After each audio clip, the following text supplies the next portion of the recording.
Congress BJP विधानसभा चुनाव में खराब प्रदर्शन के बाद कांग्रेस लोकसभा चुनाव में बेहतर प्रदर्शन करने के लिए कमर कस ली है। यही वजह है कि हरीश रावत गैरसैंण में सत्र आयोजित नहीं करने का मुद्दा बनाकर लोगों को भावनात्मक रूप से अपने साथ जोड़ने की कोशिश कर रहे हैं। इस मुद्दे को जनता के बीच ले जाने और लोकसभा चुनाव से जोड़ने के लिए हरीश रावत ने गैरसैंण में बजट सत्र आयोजित नहीं करने के विरोध में देहरादून के गांधी पार्क में 1 घंटे का मौन व्रत रखा। वहीं हरीश रावत के साथ कांग्रेस के कई पदाधिकारी और कार्यकर्ता भी इसमें शामिल हुए। इस मुद्दे पर सरकार को घेरते हुए हरीश रावत ने कहा कि गैरसैंण हिमालयी राज्य का प्रतीक है और हिमालय का स्वभाव है शीतलता, ठंडक। हिमालय राज्य में बर्फ भी पड़ती है। यदि सरकार को गैरसैंण में जाने में ठंड लगती है तो यह हिमालय राज्य की अवधारणा का अपमान करना है। उन्होंने सरकार की मंशा पर सवाल खड़े करते हुए कहा कि विधानसभा ने सर्वसम्मति से पारित किया कि विधानसभा का बजट सत्र गैरसैंण में आयोजित किया जाएगा, लेकिन अब सरकार इससे पीछे हट रही है। बजट सत्र शुरू होने से कुछ दिनों पहले ही कई विधायकों ने भयानक ठंड पड़ने का तर्क देते हुए बजट सत्र गैरसैंण की जगह देहरादून में कराने की मांग की थी।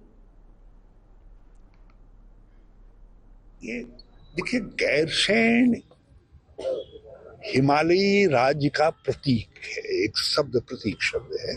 संसद ने गैरसैंण इस उत्तराखंड को हिमालयी राज्य की परिकल्पना के साथ बनाया। इसका जो सृजन हुआ, जिसका जो स्थापना हुई, वो हिमालयी राज्य के रूप में हुई। और हिमालय का स्वभाव है शीतलता, ठंडा, बर्फ भी पड़ेगी, बारिशें भी होंगी, जंगल भी होंगे, चढ़ाई भी होगी।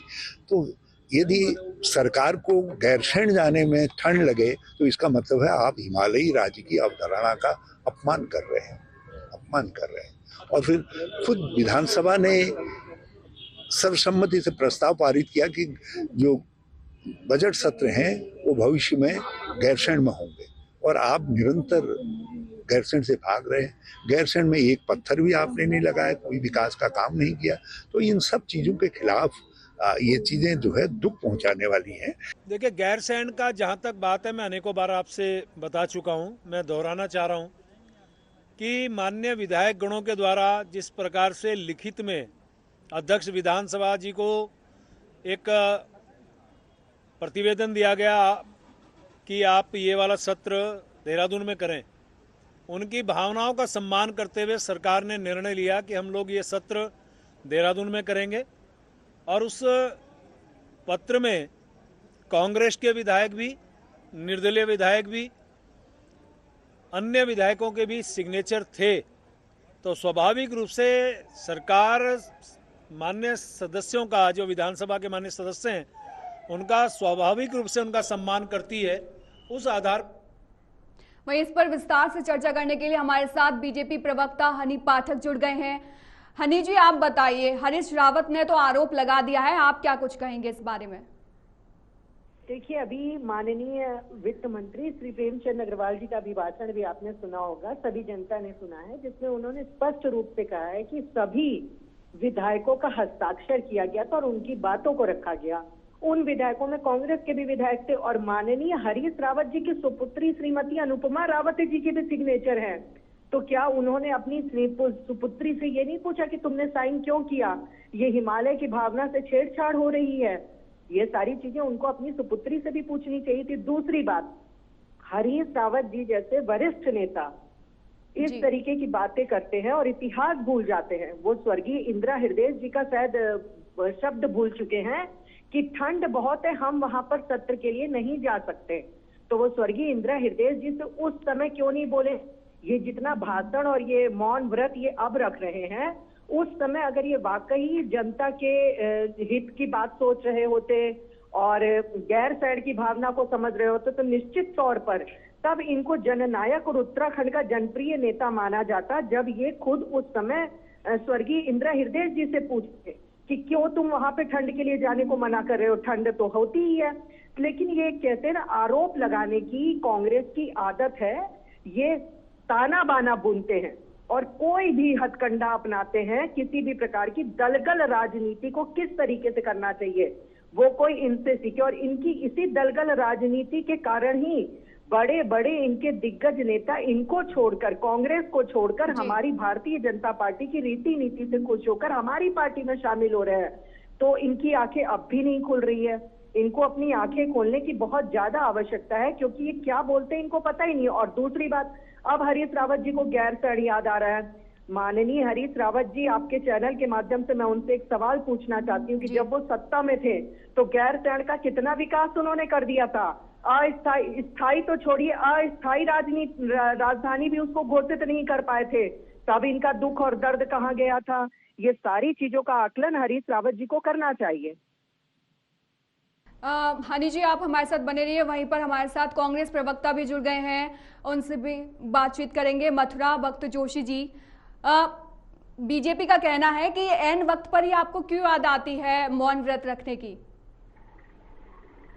देखिए, मुझे तो भाजपा के नेताओं पर बड़ा तरस आता है जो जानबूझ के इस तरह की बात करते हैं। ये एन वक्त है। हम तो कब से कह रहे थे। देखिए, बजट सत्र ये तय किया था, इसी सरकार ने ग्रीष्मकालीन राजधानी वहां पर घोषित की, इसी सरकार ने तय किया, भाजपा ने तय किया कि वहां पर बजट सत्र होगा। और आपने न ग्रीष्मकालीन किया, न आपने शरदकालीन किया, न वर्षाकालीन किया, न आपने हेमंतकालीन किया। और अब अगर बजट सत्र की बात आती है तो हम यही तो कह रहे हो, बजट सत्र करिए। आपने क्यों वहां घोषित की राजधानी? आप तो घोषित ही न करते।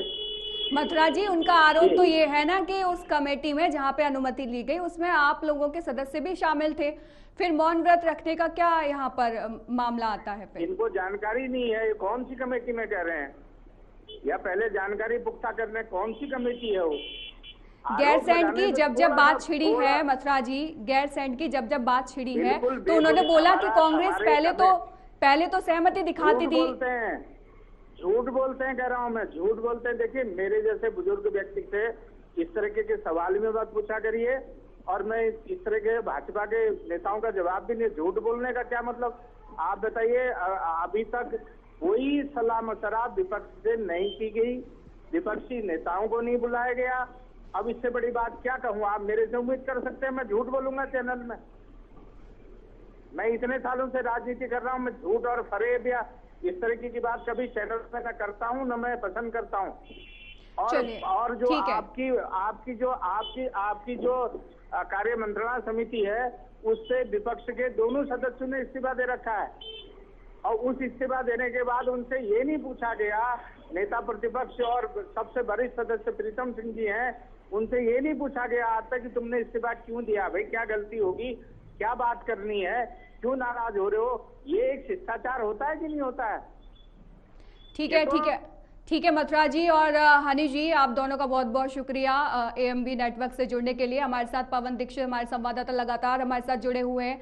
पवन, आप क्या कुछ कहेंगे? आपने दोनों की बातें सुनी, कांग्रेस की भी बातें सुनी, कांग्रेस प्रवक्ता क्या कह रहे थे, और बीजेपी प्रवक्ता की भी आपने बातें सुनी। आप क्या कुछ इसमें अपनी स्थिति, अपनी राय रखेंगे? बिल्कुल भारती, क्योंकि गैरसैंण में सत्र न होने से विपक्ष को एक बड़ा मुद्दा मिला है सरकार की घेराबंदी करने का। यही वजह है क्योंकि पॉलिटिकल पार्टी है और आगामी 2024 का चुनाव सर पे है। ऐसे में सभी पार्टियां अपने अपने स्तर से अपने अपने राजनीतिक रसूख को बचाए रखने के लिए इस तरह के काम करते हैं, इस तरह की बात करते हैं। लेकिन अगर बात गैरसैंण की नजरअंदाज करने की बात अगर की जाए तो हकीकत में यही है कि चाहे वो कांग्रेस हो, चाहे वो भारतीय जनता पार्टी हो, चाहे वो निर्दलीय हो, गैरसैंण कोई भी जाना नहीं चाहता है। हालांकि ये बात बिल्कुल सही है मथुरा दत्त जी की कि भारतीय जनता पार्टी की सरकार ने ही, त्रिवेंद्र सरकार ने ही अस्थायी जो ग्रीष्मकालीन राजधानी घोषित की थी और वहां पर ये तय हुआ था कि ये बजट सत्र अब गैरसैंण में होगा। ये बात सच है, लेकिन सरकार वहां नहीं जा पा रही है। कहीं न कहीं सरकार के ऊपर उन सभी विधायकों का भी दबाव है। लेकिन जो पार्टियां हैं, चाहे वो पूर्व मुख्यमंत्री हरीश रावत हो, चाहे वो करण मेहरा के प्रदेश अध्यक्ष हो, चाहे वो अन्य नेता हो, जो आज इस गैरसैंण को लेकर के राजनीति कर रहे हैं, उससे जनता का कोई लेना देना नहीं है। जनता को कोई फर्क नहीं पड़ता सत्र देहरादून में हो या फिर सत्र गैरसैंण में हो। जनता को उन चीजों से फर्क पड़ता है कि बजट में किन किन लोगों के हितों को ध्यान में रखते हुए बजट तैयार किया गया है। बजट पास होने के बाद में इस पूरे 2024 और 25 के जो का वर्ष होगा, उससे कितने लोगों की आर्थिकी में सुधार आएगा, उससे कितने लोगों को रोजगार मिलेगा, कितना प्रदेश में डेवलपमेंट होगा, कितना नया इंफ्रास्ट्रक्चर बनकर के तैयार होगा, जो चार धाम की यात्रा कितनी सुगम होगी, कितने लोग यहाँ पर आएंगे, उनको क्या क्या सुविधाएं मिल सकती हैं, उद्योग धंधे कितने स्थापित होंगे। इन सब चीजों से तो जनता को फर्क पड़ता है, लेकिन ये जो है ये सिर्फ और सिर्फ राजनीतिक हथकंडे हैं, चाहे वो कांग्रेस के पूर्व मुख्यमंत्री हरीश रावत ठीक है पवन, धन्यवाद तमाम जानकारी के लिए।